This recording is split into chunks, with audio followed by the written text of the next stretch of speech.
11 মাস চলে যাওয়ার পর আসে। যখন রমজান মাসের চাঁদ উদিত হয়, চাঁদ উদিত হওয়ার পর থেকেই পৃথিবীর মুমিনদের জন্য, পৃথিবীর মুসলিমদের জন্য 4টি সুসংবাদ নিয়ে আগমন করে। শিরোনামের কথা মনোযোগ দিয়ে শুনতে হবে। 4টা সুসংবাদ নিয়ে আগমন করে। এই 4 সুসংবাদ তারাই গ্রহণ করতে পারে যারা রমজান মাসের মধ্যে 11 থেকে 12টি আমল আছে, এই আমলার পক্ষ থেকে নিজেদের পাপ ক্ষমা পাওয়া। 3 নম্বর, জাহান্নাম থেকে মুক্তি লাভ মানে নাজাত ঘোষণা পাওয়া। 4 নম্বর, রাইয়ান নামক জান্নাতের সুসংবাদ লাভ করা। কয়টা বলেছি? 1 নম্বর, আল্লাহর পক্ষ থেকে রহমত পাওয়া যাবে। 2 নম্বর, নিজের পাপের ক্ষমা পাওয়া যাবে। 3 নম্বর, জাহান্নাম থেকে নাজাত পাওয়া যাবে। 4 নম্বর, রাইয়ান নামক জান্নাত পাওয়া যাবে। এই 4টি হলো রমজান মাস আগমন উপলক্ষে প্রত্যেকটা মুমিন নারী, প্রত্যেকটা মুমিন পুরুষের জন্য সুসংবাদ। বলুন আলহামদুলিল্লাহ। এখন এই 4টি সুসংবাদ একটু বিশ্লেষণ করা লাগে। নবী সাল্লাল্লাহু আলাইহি সাল্লাম বলেছেন, ইযা দাখালা রমাদান ফুতিহাত আবওয়াবুর রাহমাহ। রমজান মাসের নতুন চাঁদ যখন উদিত হয়ে রমজান মাস আগমন করে, রমজান মাস প্রবেশ করে, প্রবেশ করার সঙ্গে সঙ্গে আল্লাহর রহমতের দরজা খুলে দেওয়া হয়। সুবহান। রমজান মাসের নতুন চাঁদ যখন দেখেছেন, সাথে সাথে আল্লাহর রহমতের দরজা, জান্নাতের দরজা, আসমানের দরজা মুমিন বান্দা, মুমিন বান্দার জন্য খুলে দেওয়া হয়। বলেন সুবহানাল্লাহ। তার মানে নতুন চাঁদ দেখে যখনই রমজান মাস আপনি শুরু করলেন, আপনার উপরে আল্লাহর পক্ষ থেকে অবিরাম ধারায় রহমত বর্ষণ হতে থাকে। এবার আপনাদের কাছে প্রশ্ন, রহমত কয়দিন? রহমত কয়দিন? আপনার মসজিদে যান, মসজিদে যাওয়ার পরে দেখবেন রমজান আগমন উপলক্ষে কিছু হাদিয়া ক্যালেন্ডার পেয়েছেন। বিভিন্ন দরবার থেকে এই ক্যালেন্ডারগুলো দেওয়া হয়েছে। এই ক্যালেন্ডারগুলো দেখেন ইন্ডিকেট করে দেওয়া আছে, প্রথম 10 দিন রহমতের, মাঝের 10 দিন মাগফিরাতের, আর শেষের 10 দিন নাজাতের। তার মানে প্রথম 10 দিন 10 রাত রহমত পাওয়া যাবে, নাজাতও পাবেন না আর মাগফিরাতও পাবেন না। মাঝের 10 দিনে শুধু ক্ষমা পাবেন, রহমতও পাবেন না আর নাজাতও পাবেন না। শেষ 10 দিনে নাজাত পাবেন, রহমতও পাবেন না, ক্ষমাও পাবেন। তাহলে আমরা বলতে পারি, যারা ওই জয়ীফ হাদিসের উপর ভিত্তি করে রমজানটাকে 3টা টুকরা করেছে, এখন আর তাদের জন্য কোনো রহমত নেই, শেষ। আর আহলুল হাদিসদের জন্য, যারা কোরআন এবং সুন্নাহর নিরঙ্কুশ অনুসরণ করে, তাদের জন্য রমজানের চাঁদ দেখা থেকে শুরু করে ঈদের চাঁদ দেখা পর্যন্ত 30 অথবা 29টা রাত এবং দিন, 24টা ঘন্টা রহমতও আছে, মাগফিরাতও আছে, নাজাতও আছে, জান্নাতও আছে। বলেন আলহামদুলিল্লাহ। এটাই হলো আহলুল হাদিসদের জন্য সুসংবাদ। এটা কি আহলুল হাদিসদের জন্য খাস? না, এটা সব মুমিন বান্দাবান্দির জন্য। কিন্তু কষ্টের বিষয়, মুমিন বান্দাবান্দিরা এটাকে বুঝে না। কমাইলে তো কথা বলা যাবে না, অনেক সময় কথা বলতে হবে না। তাহলে আমরা এখান থেকে একটা জিনিস বুঝলাম, রহমত কি 10 দিনের জন্য খাস না, 30টা দিনই রহমত, 30টা দিনই মাগফিরাত, 30টা দিনেই নাজাত, আর 30টা দিনেই বান্দার জন্য জান্নাত। এজন্য এই যে জয়ীফ হাদিসের আলোকে সংকীর্ণ করা, এটা করা যাবে না। ইসলামী শরিয়াত বান্দার জন্য উন্মুক্ত, এখানে সংকীর্ণ করার কোনো সুযোগ নেই। তাই আমরা বলতে পারি রমজান মাসের প্রত্যেকটা সময় যেহেতু রহমত, মাগফিরাত, নাজাত, জান্নাত, আমাদের প্রত্যেকের উচিত হবে এই 4টা জিনিস সব সময়, প্রতিদিনই, প্রতি রাতে অর্জন করার চেষ্টা করা। আল্লাহর কাছে রহমত চাইব, আল্লাহর কাছে নিজেদের পাপের জন্য ক্ষমা চাইব, আল্লাহর কাছে জাহান্নামের শাস্তির থেকে মুক্তি পানা চাইব, আর আল্লাহর কাছে জান্নাত প্রত্যাশা করব। এখন কথা হলো, এই যে রহমত, এই যে মাগফিরাত, এই যে নাজাত, এই জান্নাত সবাই কি পাবে না কিছু শর্ত আছে? এটা হলো আপনাদের কাছে প্রশ্ন। আল্লাহ যে বললেন রহমত দেওয়া হবে, মাগফিরাত দেওয়া হবে, নাজাত দেওয়া হবে, জান্নাত দেওয়া হবে, এই জান্নাত, এই রহমত, মাগফিরাত কি সবাই পাবে না কিছু শর্ত আছে? অবশ্যই শর্ত আছে, অবশ্যই কিছু শর্ত আছে। ওই শর্ত যদি কোনো মুমিন নারী, কোনো মুমিন পুরুষ পূরণ করতে ব্যর্থ হয়, তাহলে সে রহমতও পাবে না, মাগফিরাতও পাবে না, নাজাতও পাবে না, জান্নাতও পাবে না। তাই আমাদের প্রত্যেকের উচিত হবে এই 4টা জিনিস পাওয়ার প্রত্যাশায় আল্লাহ এবং তার রাসূল যেই শর্ত দিয়েছেন, এই শর্তগুলো সম্পূর্ণরূপে পূরণ করার চেষ্টা করা। এখন আপনাদের কাছে জিজ্ঞাসা, আপনারা কি আল্লাহর রহমত চান? আল্লাহর পক্ষ থেকে নিজেদের পাপের ক্ষমা চান? জাহান্নাম থেকে মুক্তির ঘোষণা চান?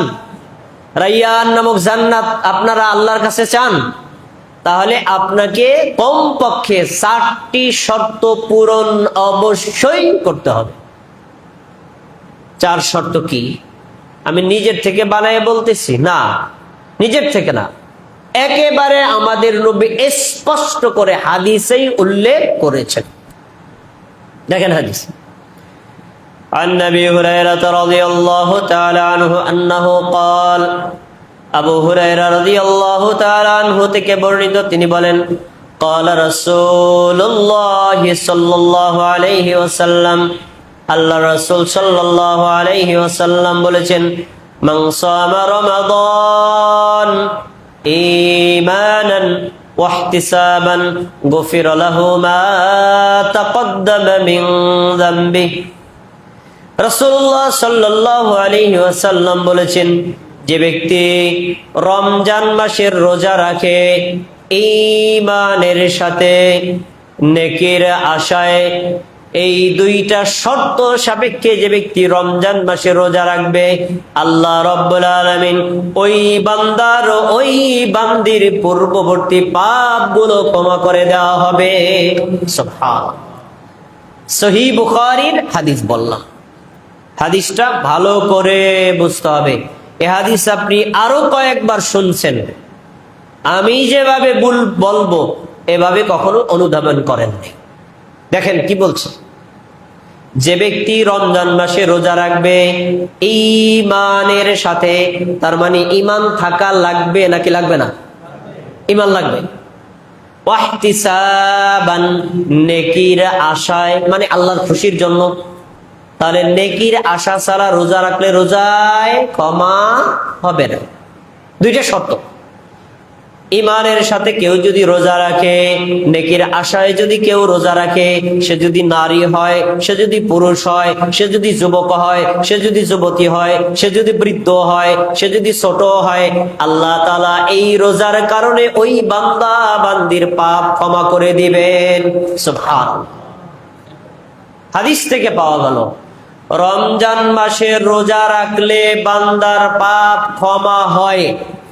রমজান মাসে রোজা রাখলে বান্দির পাপ ক্ষমা হয়, তবে শর্ত কি? ঈমান থাকতে হবে। ঈমান যদি না থাকে, রোজা রাখলেও পাপ ক্ষমা পাওয়া যাবে।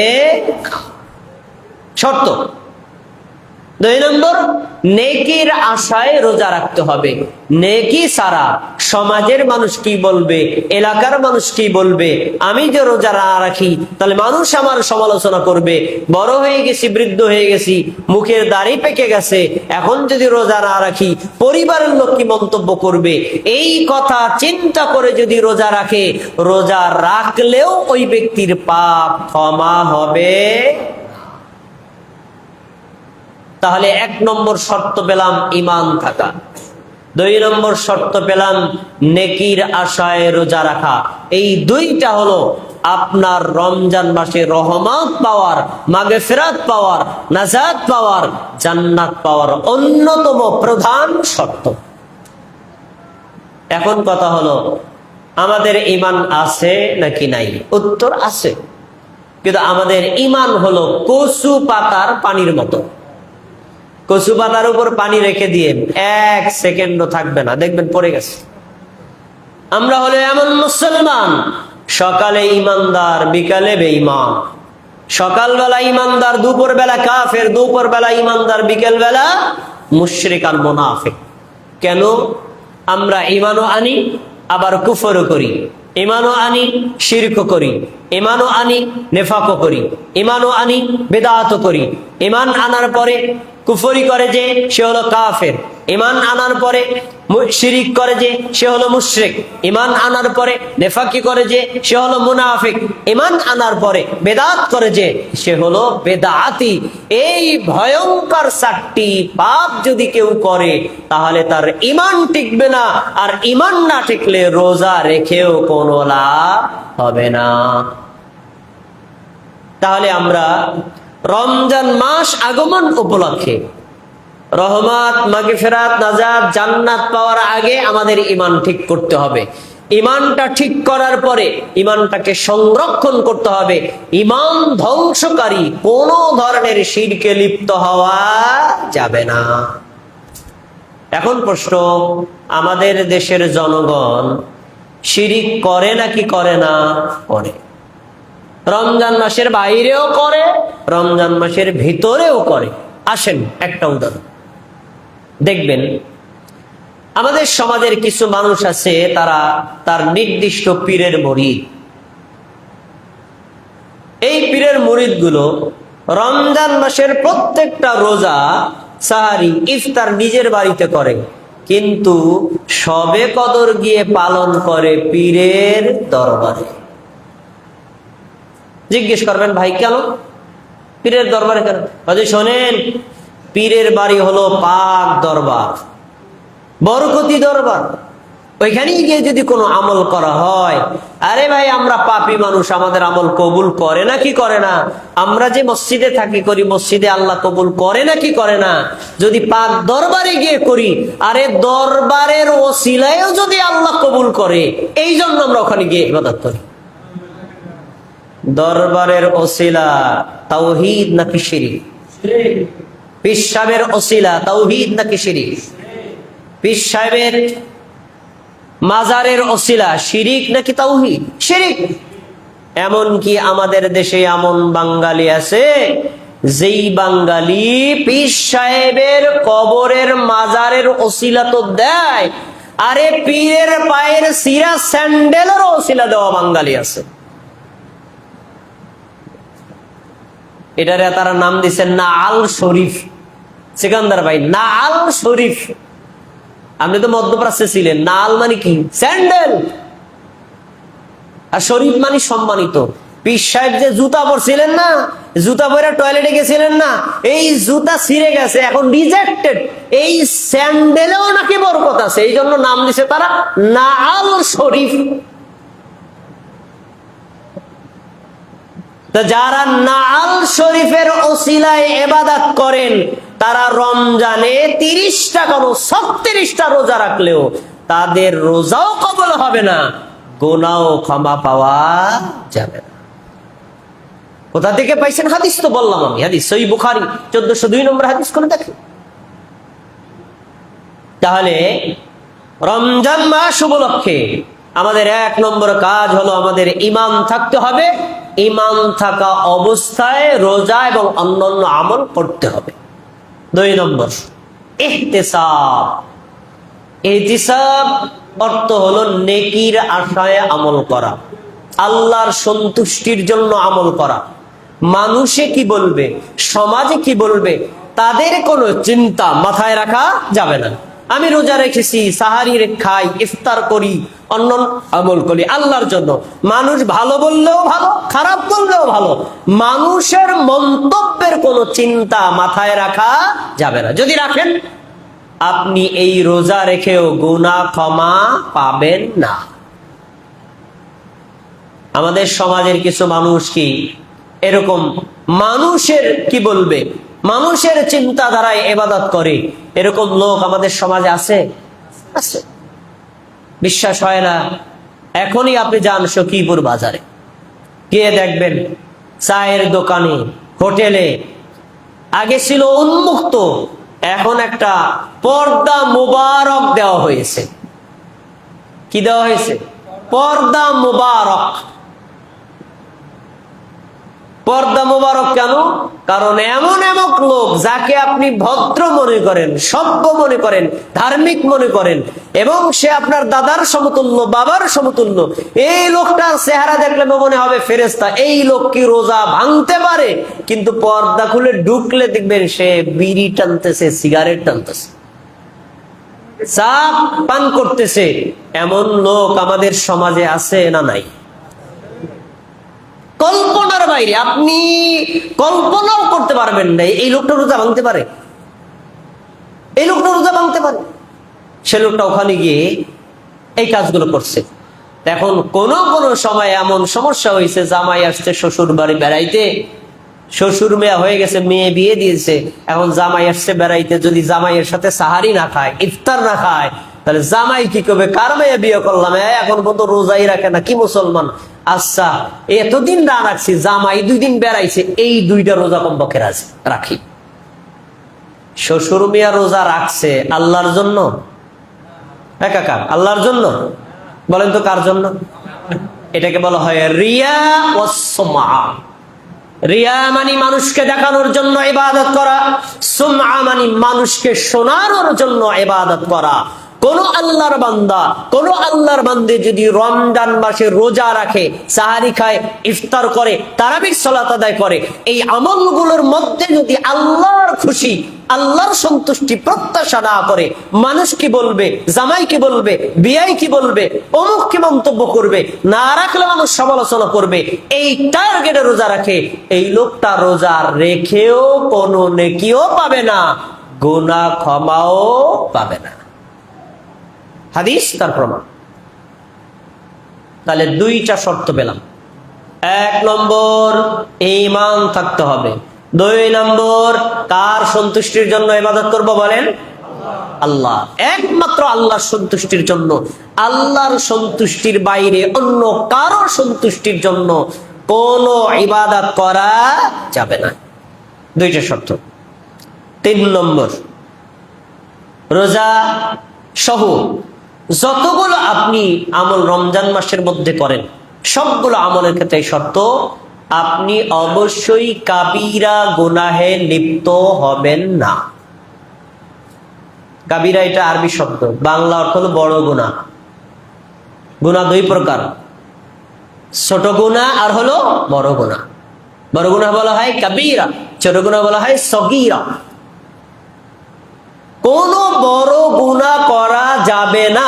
যদি করেন, রোজা পাপ ক্ষমা হবে না। রোজা রেখেছেন, পাপ ক্ষমা হবে না। রোজা রেখেছেন, নেকি পাবেন না। কোথায় পাইলেন আপনি? এমন করা কথা না, হাদিস সহিহ বুখারীর হাদিস। রাসূলুল্লাহ সাল্লাল্লাহু আলাইহি ওয়াসাল্লাম বলেছেন, আস-সালাওয়াতুল খামস ওয়াল জুমআতু ইলাল জুমআ ওয়া রমাদানু ইলা রমাদান মুকাফফিরাতুম মা বাইনাহুন্না। যদি কোন আল্লাহর বান্দা, যদি কোন আল্লাহর বান্দী 5 ওয়াক্ত নামাজ পড়ে, ফরজ নামাজ 5 ওয়াক্ত নামাজ আদায় করেছে, যতটুকু সময়, নামাজের বাইরে মধ্যবর্তী সময় তার আরো বেশি, রাসূল সাল্লাল্লাহু আলাইহি সাল্লাম বলেন, 5 ওয়াক্ত ফরজ সালাত যখন বান্দা বান্দি আদায় করবে, মধ্যবর্তী যে সময়গুলো আছে আল্লাহ এই নামাজের কারণে মধ্যবর্তী ছোট ছোট পাপগুলো ক্ষমা করে দিবেন। সুবহানাল্লাহ। বোঝানোর জন্য বলছি, একটু আগে পড়লাম আমরা আসর সালাত, সামনে পড়ব কোন সালাত? মাগরিবের। আসর সালাত আদায় করতে ওযু সহ সর্বোচ্চ লাগে 20 মিনিট। মাগরিব সালাত আদায় করতে ফরজটা ধরছি, ফরজটা ওযু সহ আদায় করতে লাগে 15 মিনিট। 15 আর 20 মিনিট সালাত আদায় করছেন, মাঝখানে যে ব্রেকিং মানে ফাঁকা সময়, এই সময় কি কম না বেশি? অনেক বেশি। এই যে লম্বা সময় আপনি নামাজ পড়েন নাই, এই লম্বা সময়ের মধ্যে যদি আপনার দ্বারা কোনো ছোট গুনাহ হয়, আসর আদায় করেছেন, মাগরিব আদায় করেছেন, 2 ওয়াক্ত নামাজের কারণে, মধ্যবর্তী পাপগুলো আল্লাহ নামাজের কারণে ক্ষমা করে দিবেন। সুবহানাল্লাহ। এইভাবে মাগরিব থেকে এশা, এশা থেকে ফজর, ফজর থেকে জোহর, জোহর থেকে আসর, আসর থেকে মাগরিব, 5 ওয়াক্ত নামাজ যখন কোন বান্দা কোন বান্দী আদায় করবে, আল্লাহ তাবারক ওয়া তাআলা 5 ওয়াক্ত নামাজের কারণে ওই বান্দার ওই বান্দির মধ্যবর্তী সময়ের ছোট ছোট পাপগুলো ক্ষমা করে দিবেন। সুবহানাল্লাহ। এরপরে রাসূল সাল্লাল্লাহু আলাইহি ওয়াসাল্লাম বলেছেন, আল জুমাতু ইলাল জুমআ, গত জুমার সালাত যারা আদায় করেছেন, আবার সামনের জুমার সালাত যারা আদায় করবেন, 2 জুমার সালাত আদায় করলে 1 সপ্তাহ 7 দিনের পাপ আল্লাহ তাআলা ক্ষমা করে দিবেন। সুবহানাল্লাহ। এরপরে রমাদান ইলা রমাদান, গত বছরে রমজানের রোজা যেরকম মুমিন নারী পুরুষ রেখেছিলেন, এই বছরে রমজান মাসের রোজাগুলো যে মুমিন নারী পুরুষ রাখবেন, 2 রমজানের রোজা রাখার কারণে আল্লাহ 1 বছরের ছোট ছোট পাপগুলো রোজার কারণে ক্ষমা করে দিবেন। সুবহানাল্লাহ। হাদিসটা এই পর্যন্ত বলে যদি থেমে যাই, তাহলে আসল কথাটাই বলা হয়নি। এই পর্যন্ত গিয়ে যদি থেমে যাই, তাহলে হাদিসের হক আদায় হয় নাই। কি রয়েছে?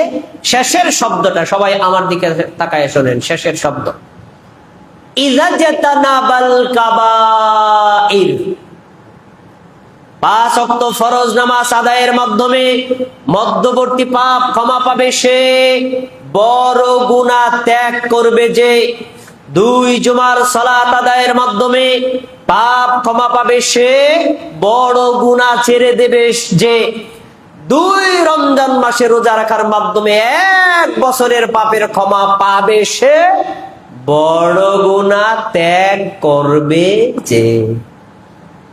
তাহলে কি বোঝা গেল? কেউ যদি রমজান মাসে রোজা রাখে, বড় গুনাহ করে, পাপ ক্ষমা হবে। কেউ যদি 5 ওয়াক্ত নামাজ আদায় করে, বড় বড় গুনাহ করে, ছোট গুনাহ ক্ষমা হবে? হবে না। কেউ যদি 2 জুমার সালাত আদায় করে, যদি বড় গুনাহ ত্যাগ না করে, তাহলে ছোট ছোট গুনাহ 1 সপ্তাহ ক্ষমা হবে? হবে না। তাহলে এটা হলো শর্ত। রমজান মাসে যদি আপনি আপনার গুনাহ ক্ষমা করাতে চান, অবশ্যই আপনাকে বড় বড় যত গুনাহ আছে সব গুনাহ ত্যাগ করতে হবে, প্লাস আল্লাহর কাছে তাওবা করে ক্ষমা নিয়ে নিতে হবে। আব্দুর রহমান, সামনে আসো, সামনে আসো, সামনে আসো, সামনে আসো। ওখানে বসে শয়তানে ধরে, সামনে আসো।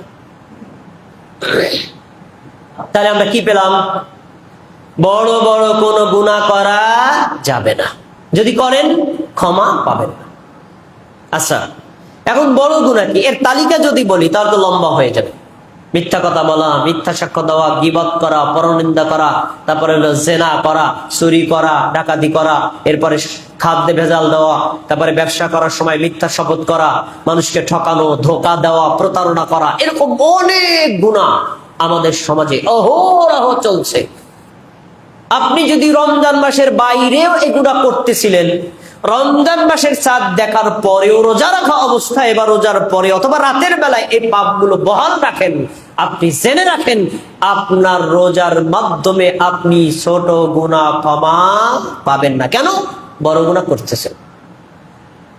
তাহলে আমাদের 3 নম্বর শর্ত পূরণ করতে হবে। আমরা কি বড় গুনাহ করব নাকি ছাড়ব? বলেন সবাই, বড় গুনাহ করব নাকি ছাড়ব? ছাড়ব। যদি আপনি বড় গুনাহ ত্যাগ না করতে পারেন, তাহলে রোজা রেখেও আপনার গুনাহ আপনি আল্লাহর পক্ষ থেকে ক্ষমা করাতে পারবেন না। আরো দেখেন হাদিস, রাসূলুল্লাহ সাল্লাল্লাহু আলাইহি ওয়াসাল্লাম বলেছেন, লাইসা সিয়ামু মিনাল জুই ওয়াশ শুরবি, না খেয়ে থাকা, খাবার পরিত্যাগ করা, পানি পরিত্যাগ করা, এটার নাম রোজা নয়। বরং রোজা হলো সেটা যে ব্যক্তি রোজা রাখা অবস্থায় অনর্থক কোনো কথাও বলে না, অনর্থক কোনো কাজও করে না, কোনো কাবিরা গুনাহের মধ্যে লিপ্ত হয় না। এটাই হলো আসল সিয়াম, আসল রোজা। বুখারীতে আরেকটা হাদিস আছে, মান লাম ইয়াদা কাওলা সুর ওয়াল আমালা বিহি ফালাইসা লিল্লাহি হাজাতুন আন ইয়াদা তাআমাহু ওয়া শারাবাহা। যেই নারী, যেই পুরুষ রোজা রেখেছে, রোজা রাখা অবস্থায় মিথ্যা কথা ত্যাগ করেনি, গীবত পরিত্যাগ করেনি, চগলখড়ি পরিত্যাগ করেনি, মিথ্যা সাক্ষ্য পরিত্যাগ করেনি, অন্যের সমালোচনা পরিত্যাগ করেনি, গুনাহ পরিত্যাগ করতে পারে নাই, সেই লোকটা সারাদিন না খায়া রয়েছে, পানি পান করে নাই। না খাইয়া থাকা, পানি পান ত্যাগ করার আল্লাহর কোনো দরকার নাই, কারণ সে রোজার আসল মর্মই বুঝে নাই। তাহলে হাদিসে স্পষ্ট বোঝা গেল, আপনি যদি রোজা রাখা অবস্থায় গুনাহ ত্যাগ করতে না পারেন, কবিরা গুনাহ ত্যাগ করতে না পারেন, তাহলে আপনার এই রোজা রাখার ইসলামের কোনো মূল্য নাই, আল্লাহর কাছে কোনো মূল্য নাই। এই রোজা দিয়ে আল্লাহর কাছে কোনো নেকিও পাওয়া যাবে না। তাহলে আমরা 3 নম্বর শর্ত কি পেলাম? আমরা কি পাপ করব না ছাড়ব? কথা বলেন, ছাড়ব। যদি পিছনে করি আল্লাহর কাছে তাওবা ইস্তেগফার করে ক্ষমা নিয়ে নেব। আর বর্তমান যদি কোনো কাবিরা গুনাহ করি, তাহলে সাথে সাথে বন্ধ করে দিতে হবে। যদি বন্ধ না করেন, আপনি রোজা রেখেও আল্লাহর পক্ষ থেকে ক্ষমা পাবেন না। এবার আসেন 4 নম্বর, রমজান মাস আমলের মাস। কিসের মাস বলেন? আমলের মাস। রমজান মাস নেকি আল্লাহর পক্ষ থেকে নেওয়ার মাস। রমজান মাস আল্লাহর পক্ষ থেকে নিজের পাপ ক্ষমা পাওয়ার মাস। এখন আপনি যদি রহমত, মাগফিরাত, নাজাত, জান্নাত আল্লাহর পক্ষ থেকে এই মাসে হাসিল করতে চান, বেশি বেশি আমল করতে হবে।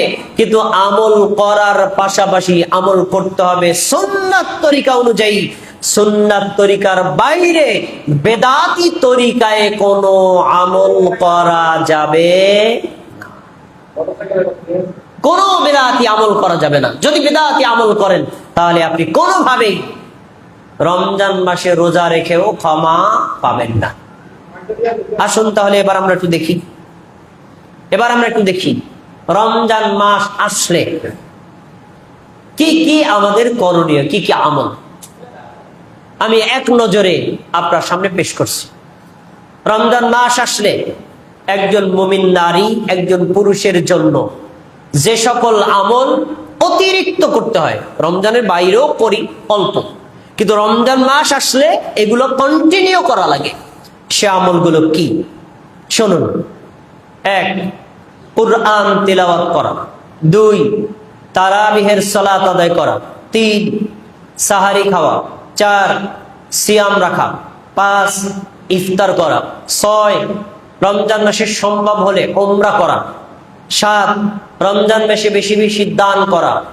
8, রমজান মাসে সম্ভব হলে যাকাত আদায় করা। 8, রমজান মাসে শেষ দশকে ইতিকাফ করা। 9, লাইলাতুল কদর তালাশ করে ইবাদত করা। 10, রমজান মাসের শেষ দিকে ফিতরা আদায় করা। এরপরে হলো 11, বেশি বেশি তাওবা ইস্তেগফার করা। কয়টা আমল বলছি? 11টা। কয়টা আমল বলছি? এই 11টা আমল রমজানের শুরু থেকে শেষ পর্যন্ত সাধ্যমতো কন্টিনিউ আপনাকে সুন্নাত তরিকা অনুযায়ী করতে হবে। একটা আমলের মধ্যে যদি বেদাত ঢোকে, আপনি আমল করেও রমজানের যে বারাকাত হাসিল করতে সক্ষম হবেন না। এই 11টি আমল আমাদেরকে করতে হবে। এখন আপনাদের কাছে জিজ্ঞাসা, এই যে 11টি আমলের কথা বললাম, আমলগুলো আমাদের দেশের মুসলমানরা কম বেশি সবাই করে, কিন্তু আমলের সাথে বেদাত মিশ্রিত অবস্থায় করে নাকি করে না? এই আমলের মধ্যে বেদাত আছে না নাই? অবশ্যই আছে। এই আমলের মধ্যে বেদাত যুক্ত আছে। এখন আপনি যদি আমলগুলো কষ্ট করে করেন, আমলের মধ্যে যে বিদাত আছে এটা যদি পরিত্যাগ না করেন, আপনার আমল আল্লাহর দরবারে কবুল হবে না। দলিল সহিহ বুখারীর হাদিস, রাসূলুল্লাহ সাল্লাল্লাহু আলাইহি ওয়াসাল্লাম বলেছেন, মান আমিলা আমালান লাইসা আলাইহি আমরুনা ফাহুয়া রাদ্দুন। কোন একজন আমার উম্মত যদি এমন একটা আমল করে যে আমলটা আমি নবী করি নাই, যে আমলটা আমার সাহাবী করে নাই, আমার কোন স্ত্রী করে নাই, আমার কোন সাহাবী নারী বা পুরুষ করে নাই, এমন কোন আমল যদি কোন মুমিন বান্দা বান্দি নেকির আশায় করে, ওই আমলটা আল্লাহর দরবারে কবুল হবে না।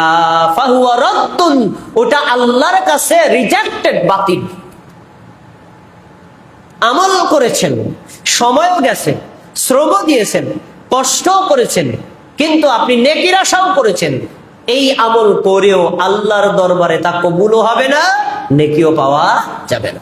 ফাহুয়া রাদ্দুন, ওটা প্রত্যাখ্যাত।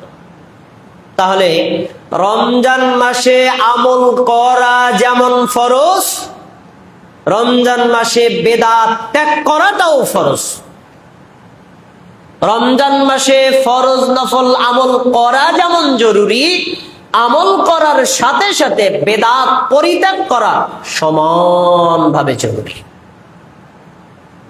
এই চারটা শব্দের কথা বললাম। 1 নম্বর ঈমান থাকতে হবে, 2 নম্বর নেকি আশায় আমল করতে হবে, 3 নম্বর কাবীরা গুনাহ ত্যাগ করতে হবে, 4 নম্বর বিদআত বর্জন করতে হবে।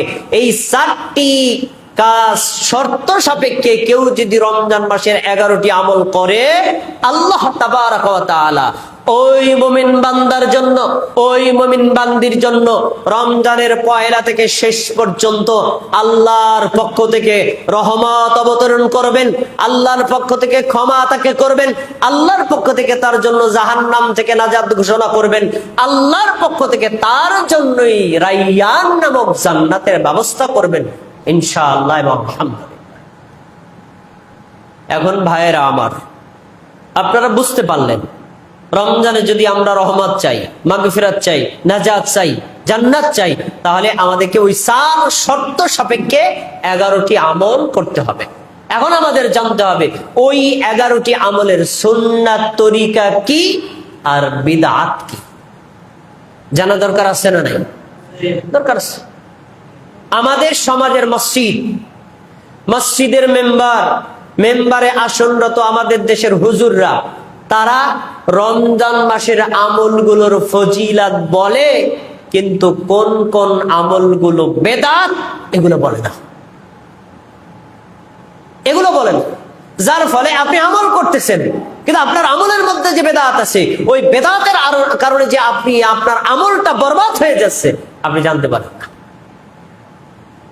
তাই আবারও করজোর অনুরোধ করছি, সম্মানিত ইমাম সাহেবেরা, সম্মানিত খতিব সাহেবেরা, রমজান মাসে শুধু ফজিলাতই বললেন না, রমজান মাসে যে বেদাতগুলো আমাদের সমাজে আছে, এই বেদাতের বিরুদ্ধে কঠোর বক্তব্য রাখতে হবে।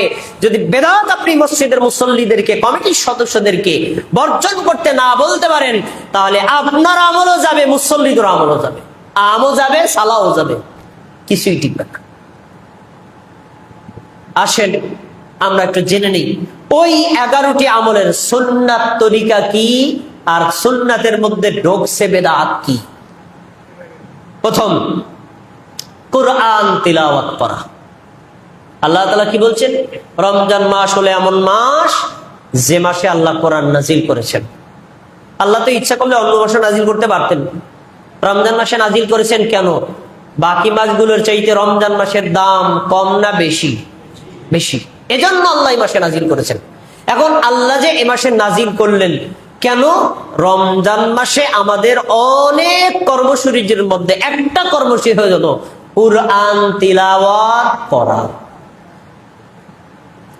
এখন আপনাদের কাছে জিজ্ঞাসা, কুরআন তিলাওয়াত করা সুন্নাত কোরআনের আয়াত দ্বারা প্রমাণিত। সূরাতুল বাকারা 185 নম্বর আয়াত, আর সহিহ বুখারীর একাধিক হাদিস, রমজান মাসে কোরআন তেলাওয়াত করা সুন্নাত। আমাদের দেশের মুসলমানরা কুরআন তিলাওয়াত করে না, করায়। তো কোরআন তেলাওয়াত করা সুন্নাত, করানো বিদআত। কেমন কথাটা যেন আপনাদের কাছে একটু আনিজি আনিজি লাগছে না ভাই? কথাটা কিন্তু আনিজি আনিজি লাগছে, ইজি হবে। কোরআন তেলাওয়াত করা সুন্নাত, করানো বিদআত, মানে কি? এর মানে হলো আমি সরকার বাড়ি তাওহীদ জামে মসজিদের ইমাম এবং খতিব, তখন আমি আমার এক মুসল্লি বলল, হুজুর আমার বাবা 1 বছর আগে মারা গেছে, রমজান মাস আসছে, আপনি আমার বাবার জন্য 1 খতম কোরআন তেলাওয়াত করবেন, কদরের রাতে আপনি আমাকে জানাবেন, আমি আপনাকে বকশিশ দিয়ে দেব এবং উপস্থিত মুসল্লিদের কিন্তু মিষ্টি মন্ডাই খাওয়াবো। আপনাদের কাছে জিজ্ঞাসা, ওই বাবার আদর্শ সন্তান কি কোরআন তিলাওয়াত করেছে না করাইছে? কথাটা মনে বুঝেন না আপনারা? করেছে না করাইছে? বিদআত। কোরআন তেলাওয়াত আপনি করবেন, কাউকে দিয়ে করালে নেকি পাবেন, বদলা নিয়ে করাইলে নেকি পাবেন, এই সিস্টেম ইসলামী শরীয়তে নাই, বরং এটা হলো বিদআত। আমাদের সমাজে এটা আছে না নাই? এটার ব্যাপারে সবার আগে মুখ বন্ধ থাকবে ইমামের। কেন? এটা যদি মুখ খোলে তাহলে কদরের রাতে 4-5 হাজারটা হাদিয়া পকেটে ঢুকতো, ওইটা বন্ধ হয়ে যাবে, এটা বন্ধ হয়ে যাবে। রমজান মাস এসেছে, আপনার মা, বোন, ভাই, বোন, ছেলে সবাইকে বলছি, আপনি পুরো কোরআন তেলাওয়াত পারেন না, শুধু সূরা ইখলাস পারেন, এটাই পড়েন। শুধু সূরা ফাতিহা পারেন, ওইটাই পারেন। সূরা নাস আর ফালাক পারেন, ওইটাই পারেন। আপনি যে কয়টা সূরা পারেন ওই কয়টাই সূরা আপনি সাধ্য মতো পড়েন। পড়া শেষ, এবার নিজে একা একা হাত তুলে আল্লাহর কাছে দোয়া করেন, আল্লাহ আমি একজন গুনাহগার বান্দা, মূর্খ মানুষ, আমি তো বাংলাই পড়তে পারি না, তো আলেমদের থেকে 2-4টা সূরা আমি শুইনা মুখস্থ করছি, আল্লাহ এছাড়া আমি কোরআন পড়তে পারি না, এই সূরাগুলো পড়ছি, আল্লাহ তুমি আমার পক্ষ থেকে কবুল করো, এবং এই সূরাগুলো পড়ার মাধ্যমে যে নেকি হয়েছে এই নেকিগুলো তুমি আমার বাবা, আমার মা, তাদেরকে দান করো, এবং এই কোরআন তেলাওয়াত আমি যেই কয়টা সূরা পড়েছি এর ওসিলায় তুমি আমাকেও ক্ষমা করো, আমার বাবা মাকেও ক্ষমা করো। আল্লাহ কি কবুল করবেন না কি করবেন না? তাহলে এটা কি করেছে? এটা হলো সে নিজে করেছে। এখন আমরা নিজে না করাইয়া বদলা নিয়া ভাড়া করাইয়া করাই, এটা হলো বিদআত। তাহলে সুন্নাতের মধ্যে বেদাত ঢুকছে নাকি ঢোকে নাই? এই বেদাতের মূল এজেন্ডা বাস্তবায়ন করে হলো মসজিদের ইমাম। সে আবার আপনাকে বেদাত সম্পর্কে বলবে কেন? যদি বলে তাহলে আপনি কদরের রাতে যে এক চক্কেরা কোরআন তেলাওয়াতের বিনিময়ে 500-1000 টাকা দিতেন, ওইটা তো দিবেন না, হুজুরের হাদিয়া বন্ধ, এই জন্য বেদাত সম্পর্কে বলে না। বুঝতে পেরেছেন? আমলের মধ্যে বেদাত ঢুকছে। তাই রমজান মাস আগমন উপলক্ষে মা, বোন, ভাই, বাবা যে যা পারেন, যেই কয়টা সূরা পারেন ওই কয়টাই সাধ্য মতো পড়েন, আল্লাহর কাছে দোয়া করেন। কবুল করার মালিক কে? আল্লাহ। কিন্তু কাউকে ভাড়া করে কোরআন তেলাওয়াত করানো যাবে না।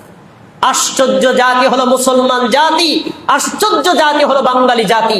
আল্লাহ তাআলা কোরআন মাজিদ নাজিল করেছেন জীবিত ব্যক্তির জন্য, সে নিজে কোরআন পড়বে, কোরআন বুঝবে, কোরআন অনুযায়ী জীবন গঠন করবে। কিন্তু বান্দা জীবিত অবস্থায় কোরআন পড়ে না, মরার পরে হুজুর ভাড়া করে কোরআন পড়ে। এই হলো আমাদের দেশের মুসলমানদের দিনের বুঝ। তাহলে আমাদেরকে কোরআন তেলাওয়াত করতে হবে, কাউকে দিয়ে করানো যাবে না। একটা। 2 নম্বর, তারাবিহ সালাত। তারাবিহ সালাত আদায় করা সুন্নাতে মুআক্কাদা। রাসূলুল্লাহ সাল্লাল্লাহু আলাইহি ওয়াসাল্লাম বলেছেন, মান কামা রমাদান ঈমানান ওয়া ইহতিসাবান গুফিরা লাহু মা তাকদ্দামা মিন যামবি। কোন আল্লাহর বান্দা বান্দি যদি রমজান মাসে তারাবির সালাত আদায় করে ঈমানের সাথে নেকির আশায়, আল্লাহ তাবারক ওয়া তাআলা এই তারাবির বিনিময়ে তার পূর্ববর্তী পাপ ক্ষমা করে দিবেন। বলেন সুবহানাল্লাহ। দেখেন আগের হাদিসের মধ্যে এইটার মধ্যেও শর্ত আসছে, তারাবির নামাজ পড়লেই হবে না, ঈমান থাকতে হবে। তারাবির নামাজ পড়লেই হবে না, নেকির আশায় করতে হবে। যদি আপনি নেকির আশায় আর ইমানের সাথে তারাবির নামাজ পড়েন, পাপ ক্ষমা করে দিবেন কে? আল্লাহ। আর একটা শর্ত আছে, তারাবির নামাজ আদায় করবেন কার মতো? কার মতো? সরকার বাড়ি তাওহীদ জামে মসজিদের ইমামের মতো হবে না আপনার তারাবি। আপনার পীর সাহেবের মতো হবে না আপনার তারাবি। আপনার বড় হুজুরের মতো হবে না আপনার তারাবি। আপনার এলাকাবাসীর জন্য হবে না আপনার তারাবি। কার মতো করতে হবে? একজন মাত্র ব্যক্তি আছেন যিনি আমাদের আইডল, যিনি আমাদের আইকন, শুধু আমাদের না, সারা পৃথিবীর সমস্ত মানুষের জন্য আইডল। তিনি হলেন নবী মুহাম্মদ সাল্লাল্লাহু আলাইহি ওয়াসাল্লাম।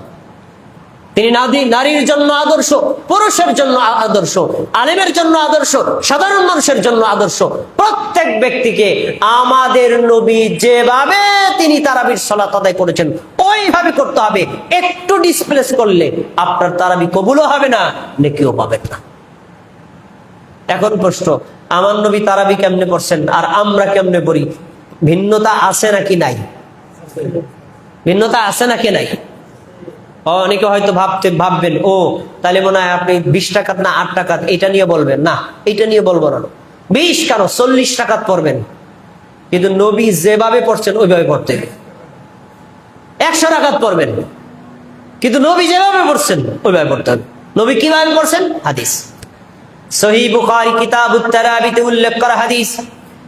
নবী সাল্লাল্লাহু আলাইহি সাল্লামের প্রিয়তমী স্ত্রী আয়েশা রাদিয়াল্লাহু তাআলা আনহা বলেন, রাসূল সাল্লাল্লাহু আলাইহি ওয়াসাল্লামের রমজান মাসের নামাজ কেমন ছিল আয়েশাকে জিজ্ঞেস করছেন একজন তাবেঈ। তিনি বলছেন, নবী কিভাবে তারাবির নামাজ পড়ছেন শোনো। তিনি আদায় করতেন 11 রাকাত। 3 রাকাত বেতের বাদ দেন, থাকে কয় রাকাত? 8 রাকাত। 8 রাকাত সালাত আমার নবী পড়তেন। কিভাবে পড়তেন? ইউসাল্লি আরবাআন ফালা তাসআলান হুসনিহিন্না ওয়া তুলিহিন্না। আল্লাহর নবী 4 রাকাত 8 রাকাত নামাজ আদায় করতেন। এত দীর্ঘ কেরাত দিয়ে পড়তেন আর এত শান্তশিষ্ট ভাবে রুকু করতেন, সেজদা করতেন। 2 রুকু থেকে দাঁড়ানোর পরে এত সময় দেরি করতেন, 2 সেজদার মাঝখানে এত সময় দেরি করতেন। এত বড় সূরা দিয়ে পড়তেন। এই সূরার বর্ণনা, এই কেরাতের বর্ণনা, এই রুকুর বর্ণনা, এই সেজদার বর্ণনা, ওই নামাজের বর্ণনা দিতে গেলে যে ভাষা দরকার, আমি আয়েশার ওই ভাষাই জানা নাই। সুবহানাল্লাহ। তাহলে নবী নামাজ পড়তেন তাড়াতাড়ি না? এই নবী নামাজ পড়তেন তাড়াতাড়ি না?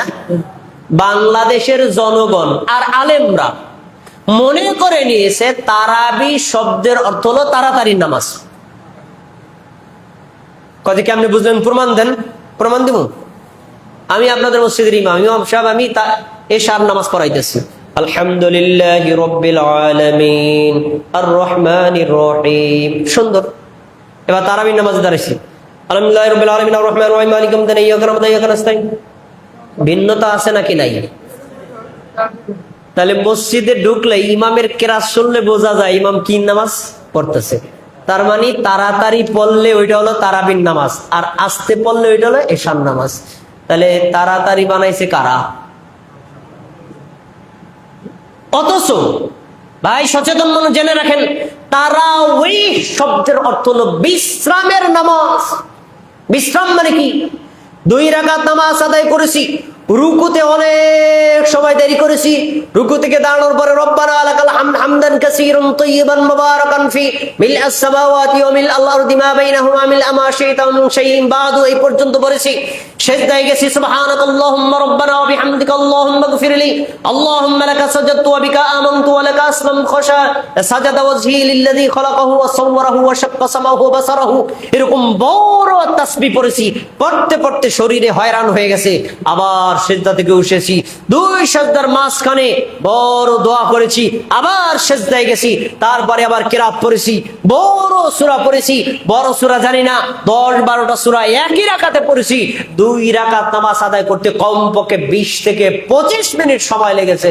এত সময় নিয়ে যখন নামাজটা পড়বেন, আপনার শরীরে কি একটু ক্লান্ত হবে না? ওই ক্লান্তি দূর করার জন্য 2 রাকাত পরে একটু অপেক্ষা করা, সাথে সাথে নামাজে না দাঁড়িয়ে একটু অপেক্ষা করা। তাহলে এই যে অপেক্ষা করতেছেন না, একটু বিশ্রাম নিতেছেন, এই বিশ্রামের আরবি শব্দ হলো তারউই হাতুন, এর বহু বচন হলো তারাউই, মানে বারবার বিশ্রাম নিয়ে আদায় করার নামাজের নাম কি? তারাবির নামাজ।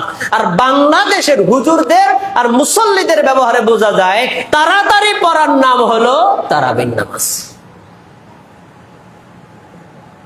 এবার যারা 20 রাকাত পড়েন তাদেরকে বলছি আজ থেকে 40 রাকাত পড়বেন, জায়েজের ফতোয়া দেব আমি, কিন্তু শান্তভাবে পড়তে হবে, তাড়াহুড়া করে পড়া যাবে না, রুকু দিয়ে সারা যায় না, সিজদা দিয়ে সারা যায় না, হুজুরের লাগে পাল্লা দেয় মুসল্লিরা। আরো শুনবেন কথা, গিয়াসউদ্দিন চাচা গেছে চায়ের দোকানে, ইফতারের পরে চা খাইতে গেছে। গিয়াসউদ্দিন মিয়া, তোমাকে মসজিদের ইমাম সাহেব তারাবির নামাজ শেষ করছে কয় মিনিটে? আমাকে মসজিদের ইমাম সাহেব 8 টাকা পড়াইছে, 1.5 ঘন্টা সময় লাগছে। এই মিয়া কি কও, আমাকে মসজিদের ইমাম সাহেব কি চালু জানো, 20 রাকাত পড়ছে 20 মিনিটে।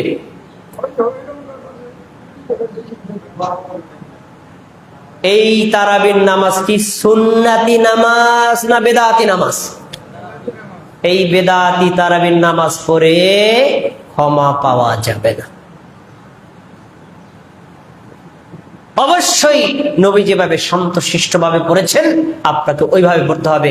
আরে ভাই 20 কেন, 2 রাকাত নামাজ পড়বেন, যদি নবী যেভাবে পড়েছেন 2 রাকাত পড়তে পারেন, আল্লাহ যদি 2 রাকাত কবুল করে, এই 2 রাকাতে আপনার পাপ ক্ষমা হয়ে যেতে পারে।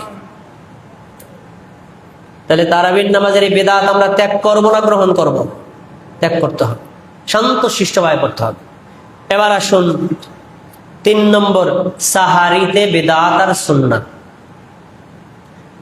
সাহারি খাওয়া সুন্নাত, সাহারিতে খেজুর খাওয়া সুন্নাত, সাহারি শেষ সময় খাওয়া সুন্নাত। এই সুন্নাত গুলোর দাম যত বেশি, সাহারিতে বেদাত বর্জন করার দাম আরো বেশি। এখন কথা হলো, আমরা কি সাহারিতে বেদাত করি? করি মানে পাল্লা দিয়ে করি। কেমনে করি? সাহারি খাওয়ার জন্য সময় লাগে সর্বোচ্চ, আমি ধরে নিলাম আধা ঘন্টা, লাগে না আধা ঘন্টা, ধরে নিলাম আধা ঘন্টা লাগে। কিন্তু দেখবেন মসজিদের ইমাম সাহেব 1.5 ঘন্টা আগে একটা সাইরান মেরে দিছে, 1 ঘন্টা আগে কোরআন তেলাওয়াত ছেড়ে দিছে, 1.5 ঘন্টা আগে গজল ছেড়ে দিছে, আধা ঘন্টা আগে বলতেছে আধা ঘন্টা সময় আছে তাড়াতাড়ি উঠে খান, 10 মিনিট আগে বলতেছে এই 10 মিনিট আছে তাড়াতাড়ি খান, আর আজানের 5 মিনিট আগে যারা পান খাইছেন না তাড়াতাড়ি কুলি করেন। আজানের আগে এখন আজান হচ্ছে, তারপরে গায়ে এখন আজান হবে, আপনার একটু রোজার নিয়তটা করে নেন, নাওয়াইতুন আসুমা কদাম মিন শাহরি। এগুলো কি আমাদের সমাজে আছে না নাই? প্রত্যেকটাই বেদাত। সাহারিতে জাগরণ করার জন্য সাইরান দেওয়া বেদাত, সাহারিতে ডেকে উঠানো বেদাত, সাহারিতে ডাকার জন্য মসজিদের মাইকে কোরআন তেলাওয়াত করানো বেদাত, সাহারিতে মানুষকে জাগরিত করার জন্য মসজিদের মাইকে গজল সারা বেদাত, সাহারিতে জাগার জন্য মসজিদের মাইক থেকে মানুষকে ডেকে উঠানো বেদাত। এবার আপনারা বলবেন, আপনার যদি সবই বেদাত হয় মিয়া, 1 বছর পায়ে রাইছে রমজান মাস, না ডাকলে তো আমরা উঠতে পারি না, এই ডাকটাও আপনি দিবেন না, তাহলে রোজা রাখবো কেমনে? এইটারও ঔষধ আল্লাহর নবী দিয়ে গেছেন। কি ঔষধ? রমজান মাস আসলে সাহারিতে ডাকার জন্য আমাদের নবী কি ব্যবস্থা রেখেছিলেন সেকান্দর ভাই? আযান। সাহারিতে ডাকার জন্য কি করতে হয়? আযান। এবার আপনারা সবাই আমার দিকে বড় চোখে তাকাই আছেন, আযান দিব? যদি আপনি আজান দেন তাহলে আপনার সরকার ভাই সাহারি খাইতে আইসে, আপনি আজান দিচ্ছেন, আহারে আজান দিলেছে খাওয়া বন্ধ, তো বলে এই মিয়া তোমার আজানের কারণে আমি সাহারি খাইতে পারলাম না, আজান দিলে এত তাড়াতাড়ি, রাত 3টার সময় আজান দিচ্ছ। আপনার সরকার কিভাবে বুঝবে? বোঝার কৌশল আছে। ফজরের আজানের মধ্যে আসসালাতু খায়রুম মিনান নাওম থাকবে, সাহারির আজানের মধ্যে আসসালাতু খায়রুম মিনান নাওম থাকবে না। রাসূলুল্লাহ সাল্লাল্লাহু আলাইহি ওয়াসাল্লাম বলেছেন, আমার সাহাবীরা শোনো, বেলাল যদি আজান দেয় সাহারি খাওয়া বন্ধ করবে না, খাবার চালায়া যাও, কারণ সে আজান দিয়েছে সাহারিতে খেতে জাগানোর জন্য। আর আব্দুল্লাহ ইবনে উম্মে মাকতুম যখন আজান দিবে তখন খাওয়া বন্ধ করো, কারণ তখন তিনি ফজরের আজান দেন। তাহলে রাসূলের জমানায় সাহারিতে ডাকার জন্য কি ছিল? এই আজান নামক সুন্নাতটা আমরা ডিলেট করে, জবাই করে ওই জায়গায় 70টা বেদাত বসাইছি। এমন বেদাত বসাইছি, এই বেদাতের প্রতিক্রিয়া এতটাই ভয়াবহ। আক্তার সরকারের মা, বৃদ্ধ মানুষ, রাত 2:30টার সময় উঠেছে তাহাজ্জুদ সালাতের জন্য। আমার মা অজু করলেন, অজু করে নিজের কক্ষে জায়নামাজ বিছাইলেন, জায়নামাজ বিছাইয়া আল্লাহু আকবার বলে 2 রাকাতে তাহাজ্জুদ নামাজের নিয়ত করছেন। এমত অবস্থায় সরকার বাড়ি তাওহীদ জামে মসজিদের ইমাম সাহেব মসজিদের ঘুম থেকে জেগে ওঠেন, সাহারি খাওয়ার সময় হয়েছে, তাড়াতাড়ি খান, এরপরে কোরআন তেলাওয়াত, এরপরে গজল ছেড়ে দিছে। আক্তার সরকারের মায়ের মনটা এখন নামাজে আছে না এদিকে গেছে? বলেন আপনারা, বলেন।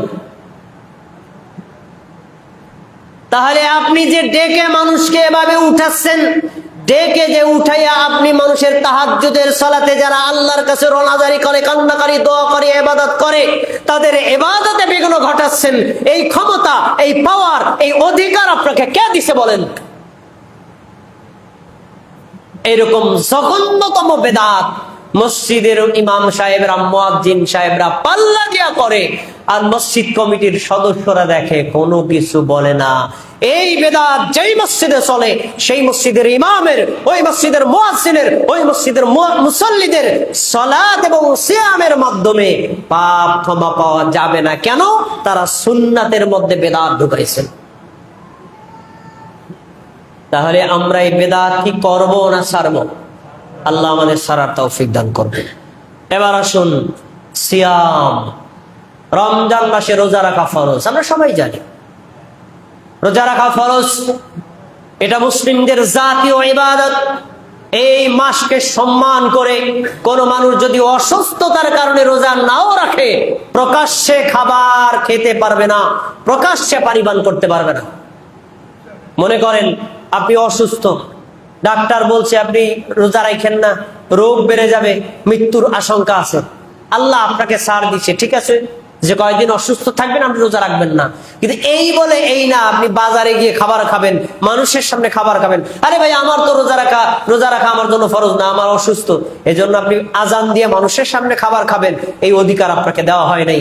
ওমর রাদিয়াল্লাহু তাআলা আনহুর জামানায় যারা প্রকাশ্যে পানাহার করত, তিনি প্রকাশ্যে তাদেরকে মারতেন আর বলতেন, এই এত বড় বেয়াদব তোরা, আমার ঘরের শিশুরা পর্যন্ত রমজানের সম্মানে না খেয়ে থাকে, আর তুই মানুষের সামনে খাবার খাস, মানে তোর পিটাইয়া সাইজ করে দেব। তো রমজান মাস এমন সম্মানিত মাস, কেউ ওজনের কারণে রোজা না রাখলেও প্রকাশ্যে পানাহার করতে পারবে না। তাহলে রোজা রাখা কি গুরুত্ব আছে না নাই? আছে। এখন এই রোজা রাখবেন, রোজা রাখা ফরজ। এই ফরজ আমল করার সাথে সাথে রোজায় যত বেদাত আছে তা ত্যাগ করা আপনার জন্য ফরজ। এখন রোজার বেদাত বর্জন করাইবে কে? যারে দিয়া বুধ সারামু তার গারে বুধ বসে। বেদাত ত্যাগ করবে কে? মুয়াজ্জিন ইমাম পরিত্যাগ করবে, আর মুসল্লিদেরকে বলবে বেদাত করা যাবে না, বেদাতের ধারে কাছেও যাওয়া যাবে না। কিন্তু যে ইমাম সাহেব বলবে উনি আগে বেদাত করে। কেমনে করে আসেন আপনারা, আমি চোখ দিয়ে দেখাই। আসেন, সাহারি খাওয়া শেষ, টাইম শেষ হয়ে গেছে ভাই, সাহারি খাওয়ার শেষ হয়ে গেছে। যারা পানি পান করা আছেন ফালাইয়া দেন, যাদের মুখে পান আছে কুলি করে ফেলে দেন, ইত্যাদি করে। যে এখন আপনারা একটু নিয়তটা করে নেন। নিয়তটা কি? সবাই শোনেন। নাওয়াইতু আন আসুমা গাদাম মিন শাহরি রমাদানাল মুবারাক ফারদাল্লাহ ইয়া আল্লাহ ফাতাকাব্বাল মিন্নি ইন্নাকা আনতাস সামিউল আলিম। নিয়ত করছেন না? অর্থটা কই? নিয়ত করছেন তো আরবিতে, অর্থটা বলি। অর্থটা শোনেন। অর্থটা হলো, আমি নিয়ত করলাম আগামী কালকে রোজা রাখার জন্য, আল্লাহ আপনি আমার পক্ষ থেকে রোজাটা কবুল করে নিন। সবাইকে আমার কথা বুঝছেন? কোন দিনের নিয়ত করছি? কথা বল না, কোন দিনের? আগামীকালে। আচ্ছা, এবার আপনাদের কাছে জিজ্ঞাসা, আমি যে সাহারি খাইলাম এটা কি আগামীকালে রোজার জন্য না আজকের? নিয়ত করছি কবে? এখন রোজার হালাত কি বলেন আমারে? সাহারি খাইলেন আজকে রোজা রাখার জন্য, আর মুখে নিয়ত করতেছেন আগামীকালের। এটা কি সুন্নাত না বিদআত? বিদআত। রাসূল সাল্লাল্লাহু আলাইহি সাল্লাম কোন রোজার নিয়ত মুখে আরবিতেও বলে নাই, ইংরেজিতেও বলে নাই, বাংলায় বলে নাই। আপনি যে ভোরবেলা সাহারি খেতে উঠেছেন, কোনো খাবার আপনার দরকার নাই, একটা খেজুর খেয়ে এক ডোক পানি পান করেছেন, কেন করলেন? রোজা রাখার জন্য। এটাই হলো নিয়ত। মুখে আর বলার দরকার নাই আল্লাহ তুমি তো দেখো না, আমি তো দেখাইয়া দিচ্ছি, আল্লাহ তুমি তো শোনো না, আমি তো শোনাইয়া দিচ্ছি, আমি রোজা রাখার নিয়ত করছি। আল্লাহর কি শোনাই দেওয়া লাগে? দেখাই দেওয়া লাগে? তাহলে মুখে নিয়ত করাটা হলো বিদআত, অন্তরে নিয়ত করা হলো সুন্নাত। এই নিয়ত প্রথমে শিখাই দেয় কে? ইমাম সাহেব। কে? মুয়াজ্জিন সাহেব। তো বেদাত যে বর্জন করবে, আর সেই তো বেদাত করছে। ইমাম সাহেবদেরকে অনুরোধ করে বলছি, আপনার সারা জীবন পর্যন্ত চ্যালেঞ্জ রইল, নাওয়াইতু আন আসুমা গাদাম মিন শাহরি, এই নিয়তটা কোরআন মাজিদের শুরু থেকে শেষ পর্যন্ত কোন আয়াতে আছে দেখান। সারা জীবন টাইম দেওয়া হলো, যত হাদিসের কিতাব আছে একটা হাদিস খুলে দেখান আমাদের নবী এই নিয়তটা করছে। দেখেন কোন কিতাবে আছে আমাদের নবী করছেন। নবী যদি না করে, হাদিসে যদি না থাকে, কোরআনে যদি না থাকে, ওটা কি সুন্নাত নাকি বিদআত? এই বিদআত করলে আপনার রমজানের আমল কবুল হবে না, গুনাহও ক্ষমা হবে না। আচ্ছা, এবার আসুন 5 নম্বর, ইফতার। খেয়াল করে কথা শুনতে হবে। রমজান মাসে 11টি আমল আছে, তার ভিতরে একটা আমল হলো ইফতার করা। ইফতার করা সুন্নাত। সবাই খেয়াল করে শোনেন, ইফতার আর একজনকে করানো সুন্নাত। ইফতার তাড়াতাড়ি করা সুন্নাত। 3টা জিনিস বলছি, ইফতার নিজে করা সুন্নাত, আর একজনকে করানো সুন্নাত। ইফতার তাড়াতাড়ি করা সুন্নাত। ইফতার নিজে করা সুন্নাত, আর একজনকে করানো সুন্নাত। এই দুইটা সুন্নাতের ওজন যত বেশি, তাড়াতাড়ি করা সুন্নাত এটার ওজন আরো বেশি। এখন কথা হলো, তাড়াতাড়ির মিনিংটা কি? সূর্য ডোবার আগে ইফতার না। তাড়াতাড়ির অর্থ এটা না সূর্য ডোবার আগে আগে ইফতার। তাড়াতাড়ির অর্থ হলো সূর্য ডোবার পরে আর কোনো দেরি করা যাবে না, সাথে সাথে ইফতার করতে হবে। সূর্য ডোবার পরে সাথে সাথে কি দুনিয়া অন্ধকার হয়ে যায়? হয় না। সূর্য ডোবার সাথে সাথে কি সব মসজিদে আজান হয়? হয় না। তাহলে কি ইফতার করতে পারবো না? অবশ্যই পারবো। ইফতারের সাথে অন্ধকারের কোনো সম্পর্ক নাই, ইফতারের সাথে আজানের কোনো সম্পর্ক নাই। আজান হোক অথবা না হোক, অন্ধকার হোক অথবা না হোক, সূর্য ডোবার সাথে সাথে ইফতার করতে হবে, কোনো দেরি করা যাবে না। যদি দেরি করেন তাহলে বিদআত হবে। আমাদের দেশে এই বিদআতটা জাতীয়ভাবে চলছিল, জাতীয়, নট পার্সোনাল, জাতীয়ভাবে চলছিল। জাতীয় মানে বাংলাদেশে ইসলামের বিভিন্ন বিষয়গুলো পরামর্শ এবং নিয়ন্ত্রণ করে বাংলাদেশ ইসলামিক ফাউন্ডেশন।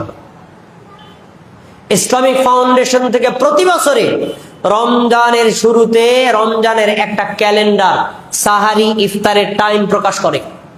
ওইখানে তারা উল্লেখ করে আজকে সূর্যাস্ত 6টা 3 মিনিট। খেয়াল করে শোনেন, ইফতার 6টা 6 মিনিট। সবাই কি আমার কথা শুনতেছেন? ইফতার কততে? 6টা 3 মিনিট। সূর্যাস্ত কততে? 6টা 3 মিনিট। আর ইফতার 6টা 6 মিনিট। কয় মিনিট বাড়াইছে? 3 মিনিট। এরপরে তারা নিচে লিখে দিচ্ছে, বিশেষ দ্রষ্টব্য, সতর্কতার জন্য 3 মিনিট পরে ইফতারের টাইম উল্লেখ করা হলো। এই যে সতর্কতার জন্য 3 মিনিট দেরি করা, এটা সরাসরি হাদিস বিরোধী আমল। এবার আপনারা সবাই আমারে ধরবেন, হাদিস তুমি একাই পড়ছো মিয়া? সারা বাংলাদেশে বড় বড় হুজুররা এরা কি পড়ে নাই? ইসলামিক ফাউন্ডেশনে যারা বড় বড় আলেম, মুহাদ্দিস, মুফতি, তারা কি পড়ে নাই? তারা 3 মিনিট দেরি করতে পারছে, তুমি পারো নাই, তুমি একাই হাদিস জানো? এটার উত্তরও আছে। ইসলামিক ফাউন্ডেশন প্রতিষ্ঠার 33 বছর পর্যন্ত 3 মিনিট দেরি করে ইফতারের যে ক্যালেন্ডার প্রকাশ করা হয়েছিল, তারা এতদিন হাদিস জানতে পারে নাই। যখন ইসলামিক ফাউন্ডেশনের আলেমরা হাদিস চোখে দেখলো, আল্লাহর নবী বলেছেন, ইদা কামাতিশ শামসু আফতারা সায়েম, যখনই সূর্য অস্ত যাবে তখনই রোজাদার ইফতার করবে। যদি রোজাদার দেরি করে ইফতার করে তাহলে সে যেন জেনে নেয়, লিআন্নাল ইয়াহুদু ওয়ান নাসারা ইউখিরুন, দেরি করে ইফতার করা ইহুদির অভ্যাস, দেরি করে ইফতার করা খ্রিস্টানদের অভ্যাস। মুসলমানরাও যদি দেরি করে ইফতার করে, তার ইফতার ইহুদির মতো ইফতার হবে, তার ইফতার খ্রিস্টানের মতো ইফতার হবে। এই হাদিস জানার পরে 33 বছরের ভুল গত বছর ইসলামিক ফাউন্ডেশন ভেঙ্গে উল্লেখ করেছে, সূর্যাস্তের টাইম যা, ইফতারের সময় তা। বলেন আলহামদুলিল্লাহ। তাহলে ইসলামিক ফাউন্ডেশন যদি 33 বছরের ভুল সংশোধন করে নিতে পারে, আমরা কি ষষ্ঠীপুর এলাকার লোকেরা 33 বছরের ভুল ভেঙ্গে সংশোধন করে নিতে পারি না? এজন্যই তো বাংলাদেশের বক্তৃতা জগতের সম্রাট মাওলানা দেলোয়ার হোসাইন সাঈদী রাহিমাহুল্লাহ তিনি বলেছেন, ভুল সংশোধনে কোনো ব্যর্থতা নাই, ভুল সংশোধনের মধ্যেই আছে সফলতা। ভুল করা মানুষের চিরান্তরিত অভ্যাস, কিন্তু ভুল জানার পরে টিকে থাকা, ভুলের উপর অটল থাকা, ভুল সংশোধন না করা কি মুমিনের অভ্যাস? তাই অনুরোধ করে বলছি, সম্মানিত ইমাম আর মুয়াজ্জিন বৃন্দ, এখন থেকে আপনি সূর্যাস্তের টাইম জানেন, আপনি এখন সহজ হয়ে গেছে, গুগলে ঢোকেন, গিয়ে লিখে জিজ্ঞেস করবেন আজকে সূর্যাস্ত শরীয়তপুর জেলা, লেখা দেখেন, সার্চ দেন, লেখা উঠবে যে 6টা 3 মিনিট, 6টা 4 মিনিট, যা লেখা উঠবে আপনার ঘড়ি দেখে ঠিক তখনই ইফতার করবেন। 1 মিনিট দেরি করতে পারবেন না। যদি দেরি করেন, ইফতার হবে কার মতো? ইফতার হবে ইহুদির মতো। শোনেন, তাহলে দেরি করে ইফতার করা কি মুমিনের অভ্যাস না ইহুদির অভ্যাস? দেরি করে ইফতার করা কি মুমিনের অভ্যাস না খ্রিস্টানদের অভ্যাস? এই অভ্যাসে অভ্যাসিত যারা, তারা আমাদের বিরুদ্ধে অভিযোগ দেয়, সরকার বাড়ি তাওহীদ জামে মসজিদে নামাজ পড়তে যাবি না, কারণ ওরা ইহুদি খ্রিস্টানদের এজেন্ট। আমরা নাকি ইহুদি খ্রিস্টানদের এজেন্ট? আরে ইহুদি খ্রিস্টানদের এজেন্ট কারা? ইহুদি খ্রিস্টানদের কর্মসূচি বাস্তবায়ন করে যারা। হাদিসে রাসূল সাল্লাল্লাহু আলাইহি ওয়াসাল্লাম বললেন, ইফতার দেরি করে যারা, ইহুদির দালাল তারা। ইফতার দেরি করে যারা, খ্রিস্টানদের দালাল তারা। আমরা সূর্যাস্ত যাওয়ার সাথে সাথে ইফতার করি, দেরি করি না। এটা নবীর অভ্যাস, সাহাবীদের অভ্যাস। আমরা যদি দালাল হই, ইহুদির দালাল না। আমরা যদি দালাল হই, খ্রিস্টানদের দালাল না। আমরা নবী মুহাম্মদ সাল্লাল্লাহু আলাইহি ওয়াসাল্লামের দালাল। নবীর দালাল হইলে কোনো কষ্ট আছে? কোনো কষ্ট নাই। মিথ্যা অপবাদ পরিত্যাগ করতে হবে, সঠিক সুন্নাত জেনে সঠিক সুন্নাতের উপর আমল করতে হবে। আসুন, এবার রমজান মাসে আরেকটি আমল হলো যাকাত আদায় করা, দান করা এবং উমরা করা। রাসূল সাল্লাল্লাহু আলাইহি ওয়াসাল্লাম বলছেন, কেউ যদি রমজান মাসে উমরা করে তাহলে একটা পূর্ণ হজের নেকি আল্লাহ তাকে লিখে দেন। সুবহানাল্লাহ। সারা বছরে উমরায় যাওয়া যায়। সারা বছরে যদি আপনি অন্য সময় উমরা করেন, সাধারণ উমরার নেকি পাবেন। যদি রমজানে উমরা করতে পারেন, একটা হজের নেকি পাবেন। তাই যাদের তৌফিক আছে তাদেরকে অনুরোধ করব, রমজান মাসে যদি হজ করার তৌফিক থাকে করবেন, আর না হলে কমপক্ষে রমজান মাসে একবার হলেও মক্কায় গিয়ে উমরা করে আসবেন। আল্লাহ রাব্বুল আলামিন আপনার আমল নামায় হজের নেকি লিখে দিবেন। সুবহানাল্লাহ। এটা রমজানের একটা কর্মসূচি। তারপরে রমজানে বেশি বেশি দান করা, এটা মুমিন মুসলিমদের অভ্যাস। আব্দুল্লাহ ইবনে আব্বাস রাদিয়াল্লাহু আনহু বলেন, নবী সাল্লাল্লাহু আলাইহি ওয়াসাল্লাম রমজান মাসে দান করতেন, রমজান মাসে বাইরেও দান করতেন, কিন্তু রমজান মাস আসলে তিনি দান বাড়ায়া দিতেন। কিভাবে বাড়াতেন তাও তিনি উল্লেখ করেছেন, হাত্তা মির রিহিল মুরসালা। রমজান মাস আসলে আমাদের নবী এত দান করতেন, এত দান করতেন, তুফানের বাতাসের গতি যেমন বেশি, আমাদের নবীর দানের গতি সেইভাবে বেড়ে যেত। বলেন সুবহানাল্লাহ। তো রমজান মাসে মুমিন দান কি কম করবে না বেশি করবে? অন্যান্য দিন যদি দৈনিক আপনি 10 টাকা দান করেন, রমজান মাসে কমপক্ষে 100 টাকা দান করতে হবে দৈনিক। অন্যান্য দিন যদি জুমার দিনে আপনি 50 টাকা দান করেন, আর এই জুমার দিন রমজানের মধ্যে কমপক্ষে 500 টাকা দান করতে হবে। এরকম দানের পরিমাণ বাড়াতে হবে, কারণ এটা রাসূলের সুন্নাত। রমজান মাসে দান করলে নেকি কম পাওয়া যায় না বেশি পাওয়া যায়? এজন্য আমরা বেশি বেশি করে রমজান মাসে দান সাদকা করব।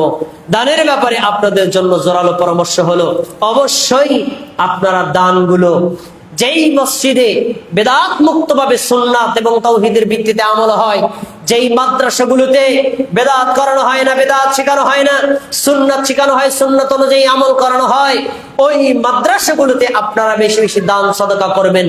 যেই সাধারণ এতিমগুলো বেদাত থেকে মুক্ত থাকার চেষ্টা করে, এই এতিম মিসকিনদের মধ্যে বেশি বেশি দান সাদকা করেন। যারা বেদাতের সাথে জড়িত তাদেরকে দান করবেন বেদাত পরিত্যাগ করার শর্তে।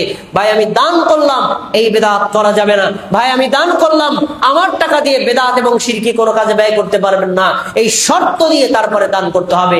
আল্লাহ তাবারাক ওয়া তাআলা আমাদেরকে রমজান মাসে বেশি বেশি দান করার তৌফিক দান করুন, বলুন আমিন। এবার রমজানের 9 নম্বর আমল ইতিকাফ করা। ইতিকাফ করা সুন্নাতে মুআক্কাদা। সুন্নাতে মুআক্কাদা মানে গুরুত্বপূর্ণ সুন্নাত। আমাদের সমাজে ইতিকাফ হয় না? হয়, কিন্তু এর সাথে হুজুররা একটা শব্দ যুক্ত করে দিচ্ছে। শব্দটা কি? সুন্নাতে মুআক্কাদায়ে কিফায়া। হুজুর কেফায়া কি? কেফায়া হলো এই মসজিদের আওতাধীন যেই কয়টা ঘর আছে, এই ঘরগুলোর যদি একজন মুসল্লি ইতিকাফ করে সবার পক্ষ থেকে আদায় হয়ে যাবে। কেউ যদি আদায় না করে সব বান্দা বান্দি গুনাহগার হবে। এটারে বলা হয় কেফায়া। হুজুর এখন কি করব, কেউ তো বসে না। এবার বুদ্ধি বাই করছে, আমি আজকে আমাদের বাড়িতে গেছিলাম, থাকি মাদারীপুর শহরে, বাড়িতে গেছি। বাড়িতে যাওয়ার পর শুনলাম বিশাল বলো হই হই কাণ্ড, রই রই ব্যাপার। হই হই কাণ্ড কি? একজন আমার কাছে বিচার দিতেছে, ভাই আমাদের মসজিদের সভাপতি সাহেব ফজরের সময় বলতেছে, গত জুমা ইমাম সাহেব বয়ান করছে ইতিকাফের ব্যাপারে, কেউ কি বসবা? কেউ মাথা নাড়ে না। কেউ যদি না বসে তাহলে তো সবার গুনাহ হবে। এই আমাগো মুসলিমের মধ্যে কে গরিব, মহিউদ্দিন, এই তোর বদলা কামলা দেওয়া লাগবে না, 10টা বদলা কামলা যা লাগে, সাহারি, ইফতার, ঈদের পোশাক সব দিল, তবু বাবা তোর বই তৈবে, নাহলে তো আমাকে সবার গুনাহ হবে। তো পরে কি হয়েছে? 8,000 টাকা চুক্তি। মেয়া ভাই 8,000 টাকা চুক্তি। তো দৈনিক 800 টাকা করে বদলার দাম দিল।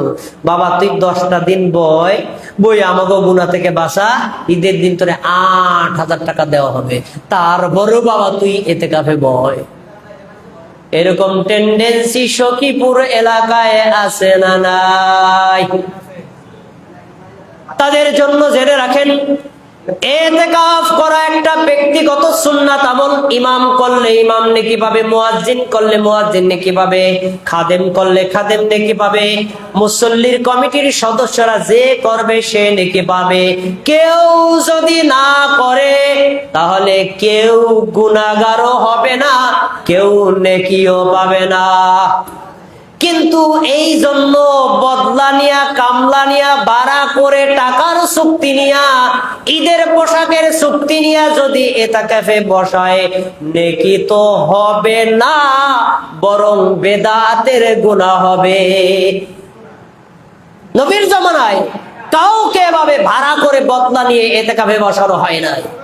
অতএব এই জঘন্যতম বেদাত থেকে ইমাম, মুসল্লি, মুয়াজ্জিন, মুসল্লি এবং কমিটির সদস্যদেরকে বেরিয়ে আসতে হবে।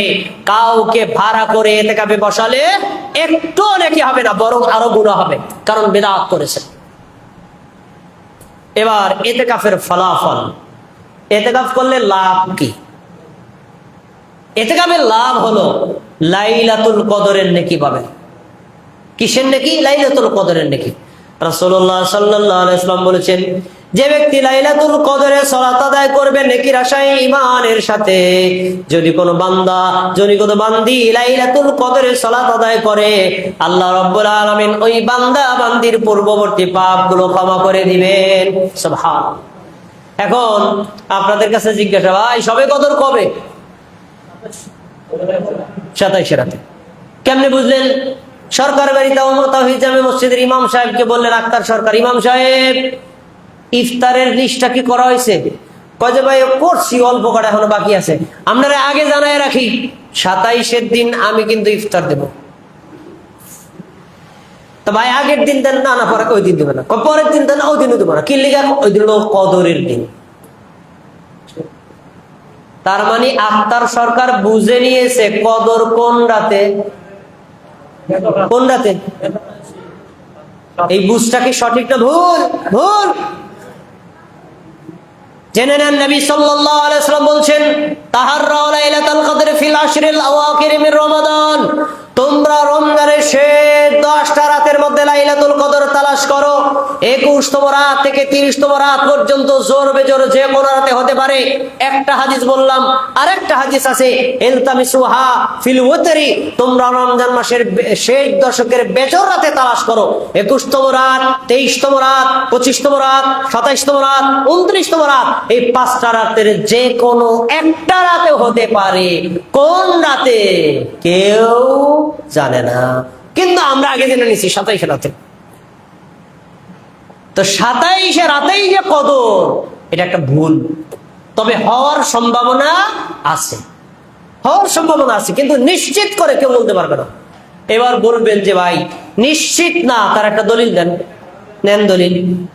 নবীর জমানায় 21তম রাতে লাইলাতুল কদর হয়েছে। যদি 21তম রাতে লাইলাতুল কদর না হয়, তাহলে নবীর জমানায় কেমনে হইল? বুখারীর হাদিস, রাসূল সাল্লাল্লাহু আলাইহি সাল্লাম বললেন, আমার সাহাবীরা, তোমরা আমার সাথে লাইলাতুল কদর পাওয়ার জন্য মাঝের 10টা রাতে ইতিকাফে বসছিলা, তাই না? আজকে 20তম রাত, তোমাদের বেডিং গুলো রেডি করেছো বাড়ি যাওয়ার জন্য, তাই না? বাড়ি যাওয়া দরকার নাই, আসো, আমিও বসবো, তোমরাও বসো। সে 10টা রাতের যে কোনো একটা রাতে কদর আছে। কোন রাত আল্লাহ আমাকে ভুলাই দিছে, আসো আমরা ওই কদর পাওয়ার জন্য শেষ 10টা রাতে ইতিকাফে বসি। সবাই খেয়াল করে আমাদিক তাকান, আমাদিক তাকান। এই কথা যেদিন বলছেন, ওই দিনটা হলো 20তম দিন। ভাই 20তম দিন চলে গেলে কততম রাত আসে? 21তম রাত। তিনি বললেন, আমি স্বপ্নে দেখলাম ওই রাতে বৃষ্টি হয়েছে, তারপরে আমি কাদামাটির উপর সেজদা দিছি, ওইটাই হলো কদরের রাত। আচ্ছা, আবু সাঈদ খুদরী রাদিয়াল্লাহু তাআলা আনহু বললেন, আবু সাঈদ খুদরী রাদিয়াল্লাহু তাআলা আনহু বলছেন, ভাই আপনি ওখানে প্লেটগুলো রেডি করেন, পরে কাতার হতে বললো। প্লেট রেডি হোক, তারপরে কাতার বন্দি করবানে, আমি এখনই ছেড়ে দিব, এখনই। খেয়াল করে শোনেন। তাই আমি বলছি কি, যে ওই রাতে বৃষ্টি হয়েছে, আমি কাদামাটির উপর সেজদা দিছি। ওই রাতে সন্ধ্যাবেলায় মেঘ জমলো, বৃষ্টি হলো। নবীর সাথে আমরা লাইলাতুল কদরের রাতে ওই মসজিদে ইবাদত করলাম। মসজিদে নববীর উপরে ছাদ ছিল খেজুর পাতা। বেশি বৃষ্টি হওয়ার কারণে বৃষ্টির পানি পড়ছে, ফ্লোরে কাদা হয়ে গেছে। আমাদের নবী সেজদা দিলেন, তার কপালে কাদা মাটির দাগ লেগে আছে। আবু সাঈদ খুদরী বললেন, আল্লাহর নবীজি বলেছিলেন কদরের রাতে বৃষ্টি হয়েছে, আমি কাদামাটির উপর সেজদা দিছি। 21তম রাতে দেখলাম আল্লাহর নবীর কপালে কাদামাটির দাগ। তাহলে বলেন তো, নবীর জামানায় সেই বছরে কততম রাতে কদর হয়েছিল? 21তম রাতে। এখন যদি 27 রাতেই ফিক্সড থাকে, তাহলে নবীর জামানায় 21তম রাতে কদর হলো কিভাবে? তাহলে 27 রাতেই কি নির্ধারিত? না, 27 রাতে হওয়ার সম্ভাবনা আছে। আমরা শেষ 10টা রাতে ইবাদত করব, বিশেষ করে বেজোর 5টা রাতে জোর দিয়ে ইবাদত করব। 5টা রাতে ইবাদত করলে একটা রাতে কদর, বাকি 4টা রাতের নেকি আল্লাহ আপনাকে বোনাস হিসেবে দিয়ে দিবেন ইনশাআল্লাহ। সব শেষ একটা আমল বলে আমি ছেড়ে দেব, তারপর আপনারা কাতারবদ্ধ হয়ে ইফতার গ্রহণ করবেন ইনশাআল্লাহ। সব শেষ, রমজান মাসের একটা আমল হলো ফিতরা দেওয়া। রমজান মাসে রোজা রাখা যেমন ফরজ, 5 ওয়াক্ত নামাজ পড়া যেমন ফরজ, ফিতরা দেওয়া সমানভাবে ফরজ। ফিতরা দেওয়া ফরজ। কিভাবে ফিতরা দিবেন? আপনার পরিবারে যতজন সদস্য আছে প্রত্যেক সদস্যের পক্ষ থেকে ফিতরা দিবেন। এমনকি কোন সন্তান যদি ঈদের দিন নামাজের আগে জন্ম নেয় ওই সন্তানের পক্ষ থেকেও ফিতরা দেওয়া ফরজ। এখন ফিতরা দিবেন কয় টাকা? আমার এই চাচা বলছিলেন কয় টাকা? সর্বনিম্ন 110 টাকা, সর্বোচ্চ নাকি 1890 টাকা। সুবহানাল্লাহ, 2800 টাকা। দেখছেন, আমার জানা মতে বাংলাদেশে একজন শিল্পপতিও নাই 2800 টাকা দিছে, কেউ দেয় না। কি করে? নিচেরটাই দেয়। শুনুন, এই যে টাকা দিয়ে ফিতরা দেওয়া, এটা সুন্নাহ বিরোধী আমল। ফিতরা দিতে হবে খাদ্যবস্তু দিয়ে। নবীর জমানায় তাদের 4 প্রকারের খাবার ছিল: খেজুর, জব, পনির, কিশমিশ। 4 প্রকার খাদ্য তারা নিয়মিত খেতেন। এই 4 প্রকার খাবার দিয়ে তারা দিতেন। আমরা কি নিয়মিত 4 প্রকার খাবার খাই? না, আমরা নিয়মিত খাই ভাত। আর ভাতটা হলো পচনশীল, এটা মানুষকে গিফট করা যায় না। কিন্তু ভাতের মূল হলো চাল। চাল দিয়ে ফিতরা দিতে হবে। কতটুকু দিবেন? 1 সা। 1 সা কতটুকু? 3 কেজি বা 3.5 কেজি। আপনি 3 কেজি ধরেন। আপনার পরিবারে যদি 4 জন লোক থাকে, 4 জনের পক্ষ থেকে এক একজনের পক্ষ থেকে যদি 3 কেজি হয়, তাহলে 3 4 কত কেজি হয়? 12 কেজি চাল ফিতরা দিয়ে দিতে হবে। কোন দিন থেকে দিবেন? 28 রমজান, 29 রমজান, 30তম রমজান যদি হয় তাহলে ওই দিন। আর যদি না হয় তাহলে ঈদের সালাতের আগ পর্যন্ত এই 2.5 দিন অথবা 3.5 দিন, এই দিনের মধ্যে ফিতরা দিয়ে দিতে হবে। নবী সাল্লাল্লাহু আলাইহি ওয়াসাল্লাম বলেছেন, কেউ যদি ফিতরা দেয় রোজার যত ভুল ত্রুটি আল্লাহ ক্ষমা করে দিবেন। আর ফিতরা দিয়ে দিলে আল্লাহ রাব্বুল আলামিন তাকে মিসকিনদেরকে খাবার দেওয়ার সমতুল্য নেকি দিয়ে দিবেন। সুবহানাল্লাহ। তাহলে আমরা প্রত্যেক ব্যক্তির পক্ষ থেকে 3 কেজি করে চাল দিব। আপনার পরিবারে যত সদস্য সবার পক্ষ থেকে, এক একজনের পক্ষ থেকে 3 কেজি, যত সদস্য হয় সেই পরিমাণ চাল আপনারা দিয়ে দিবেন। তাহলে আপনাদের ফিতরা আদায় হয়ে যাবে। এতক্ষণ পর্যন্ত আমরা রমজান মাসের করণীয় বর্জনীয় আমলগুলো সম্পর্কে বলেছি। জি ভাইয়া, 3 কেজি চাল, 3 কেজি। হ্যাঁ, তাহলে আমরা এটা আদায় করে দিব। আল্লাহ রাব্বুল আলামিন আমাদের সবাইকে এই আমলগুলো সুন্নাত মতো করার এবং বিদআতকে বর্জন করার তৌফিক দান করুন। সবাই বলে আমিন, আমিন। ভাইরা আমার, আপনারা একটু কাতারবদ্ধ হয়ে বসেন। তারপরে আপনাদের যদি আমাদের 2-4টা কথা থাকে, প্রশ্ন থাকতে পারে, আমরা বলবো ইনশাআল্লাহ। কাতারবদ্ধ হয়ে দক্ষিণ আর উত্তর করে, আপনারা পূর্ব পশ্চিমে মাথা করে তারপরে বসেন। জি জি, কাতারবদ্ধ হয়ে বসেন, কাতারবদ্ধ হয়ে বসেন। আপনারা ধৈর্য ধরে বসেন। আল্লাহর ঘর মসজিদে ইফতার দেওয়া হবে। কেউ উচ্চ স্বরে কথা বলবেন না, আস্তে কথা বলেন। সবাইকে ইফতার দেওয়া হবে ইনশাআল্লাহ। আল্লাহ তাআলা আমাদেরকে তৌফিক দান করুন। Close close. না, প্রশ্ন উত্তর এখন হবে না, সময় বেশি নাই। ইমাম সাহেব, ইমাম সাহেব, কোন ঘোষণা আছে? প্রশ্ন আছে আমাদের, এটা বলবেন, সেটা আমার দেন, আপনার আগে। আচ্ছা,